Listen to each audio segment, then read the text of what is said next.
CS Satbir Singh YouTube channel पे आपका स्वागत है। दोस्तों अब जीएसटी में आपको नए नोटिस आएंगे। दोस्तों ये नोटिस आ सकते हैं यदि आपकी डिस्क्रिपेंसी ई वे बिल में नोटिस की जाती है। तो दोस्तों ये नोटिस किन व्यक्तियों को आ सकते हैं और क्यों आएंगे, इसके बारे में हम डिस्कशन करेंगे।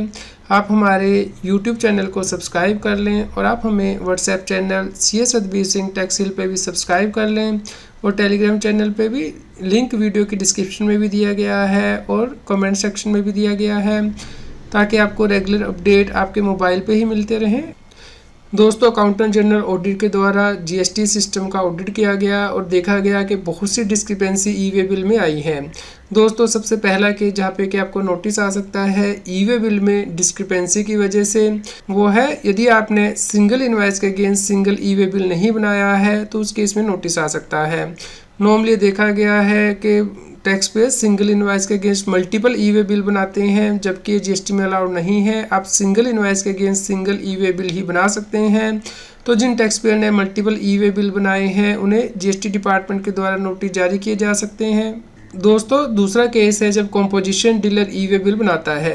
दोस्तों जैसा कि आप सभी लोग जानते हैं कि composition dealer inter state sale नहीं कर सकता है।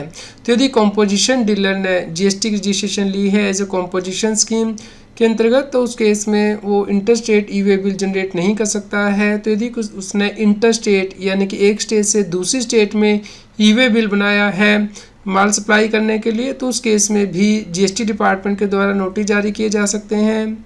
दोस्तों तीसरा केस जहाँ पे कि आपको नोटिस आ सकते हैं वो है जब जीएसटी रजिस्टर्ड टैक्स पे जीएसटी की रिटर्न फाइल नहीं करता है। जी हाँ दोस्तों, यदि टैक्स पेयर नॉन फाइलर है जीएसटी रिटर्न में, तो उस केस में यदि वो ई वे बिल बना रहा है तो इसका मतलब है कि वो सप्लाई कर रहा है लेकिन जीएसटी रिटर्न फाइल नहीं कर रहा है।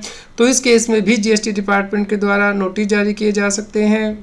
दोस्तों चौथा केस जहाँ पे कि जीएसटी के नोटिस आएंगे ई वे बिल डिस्क्रिपेंसी में, वो है यदि व्यक्ति नील रिटर्न फाइल करता है जीएसटी में या फिर उसका जीएसटी नंबर कैंसिल कर दिया गया है और वो फिर भी ई वे बिल बना रहा है, तो इसका मतलब है कि वो सप्लाई कर रहा है लेकिन उसका जीएसटी नंबर ऑलरेडी कैंसिल हो चुका है या फिर वो नील रिटर्न फाइल कर रहा है जो कि अलाउड नहीं है जीएसटी में। तो इस प्रकार के टैक्स पेयर को भी जीएसटी डिपार्टमेंट के द्वारा नोटिस भेजी जाएंगे। दोस्तों यदि आपने ऐसी डिस्क्रिपेंसी कोई की है तो पहले ही आप कॉम्प्लायंस कर लीजिए ताकि आपको जीएसटी डिपार्टमेंट से कोई नोटिस ना भेजा जाए। और इस वीडियो को सभी लोगों के साथ शेयर कीजिए, अकाउंटेंट्स के साथ, बिजनेसमैन के साथ, ताकि वो इन प्रोविज़न के साथ कॉम्प्लाई कर पाएँ और जीएसटी के नोटिस से बच पाएँ। उम्मीद करते हैं आपके लिए यह न्यूज़ यूज़फुल रही होगी। कृपया लाइक करें और शेयर करें ताकि सभी लोगों तक ये जानकारी पहुँच पाए और वो जीएसटी की कॉम्प्लायंस कर पाएँ। रेगुलर जीएसटी और टैक्स अपडेट के लिए इस चैनल को सब्सक्राइब करें। आप हमें Telegram app CS Satbir Singh tax hill पे ज्वाइन कर सकते हैं ताकि आप जीएसटी और इनकम टैक्स के रेगुलर अपडेट अपने मोबाइल पर ही प्राप्त कर सकें।